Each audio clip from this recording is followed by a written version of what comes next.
మధ్యప్రదేశ్లోని ఒక గ్రామం ఇప్పుడు దేశవ్యాప్తంగా అందరి దృష్టిని ఆకర్షిస్తోంది. బుర్హాన్పూర్ జిల్లాలోని బోర్సర్ అనే ఈ పల్లెలో ఎవరైనా అసభ్య పదజాలం వాడితే కఠిన శిక్ష తప్పదు. నోరు జారిన వారికి 500 రూపాయల జరిమానా ఉంటుంది. అంతేకాదు గంట పాటు గ్రామ వీధులను శుభ్రం చేయాలనే నిబంధన కూడా అమలు చేస్తున్నారు. సభ్యత మర్యాదను పెంపొందించేందుకు ఈ నిర్ణయాన్ని తీసుకున్నారు. ఈ నిర్ణయం ఇప్పటికే మంచి సత్ఫలితాలను ఇస్తోంది. అందరూ కూడా ఎంతో మార్పును తీసుకువచ్చింది.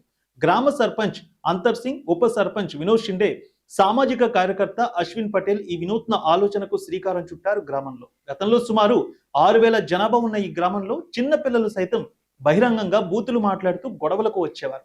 ఈ దుర్భాష కారణంగా గ్రామ వాతావరణం దెబ్బతింటుందని భావించారు. ఈ కఠిన నిర్ణయాన్ని తీసుకున్నారు పెద్దలందరూ కలిసి. గ్రామ పంచాయతీ ఈ నిబంధన అధికారికంగా తీర్మానం చేసి ఊరంతా పోస్టర్లు కూడా అంటించింది. జిల్లాలో ఇదే పెద్ద హాట్ టాపిక్ అయింది. ఈ నియమం అమల్లోకి వచ్చిన తర్వాత గ్రామంలో స్పష్టమైన మార్పు కనిపిస్తోంది. గ్రామస్తులందరూ ఎంతో సభ్యతతో మాట్లాడుతున్నారు, మంచి భాష వాడుతున్నారు.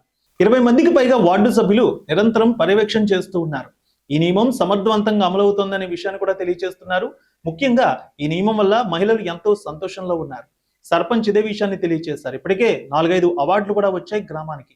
ఈ సంస్కరణ ఫలితంగా బోర్సర్ గ్రామం ఇప్పుడు ఇతర గ్రామాలకు ఆదర్శంగా నిలుస్తోందని ఆ ప్రజలందరూ కూడా హర్షం వ్యక్తం చేస్తున్నారు.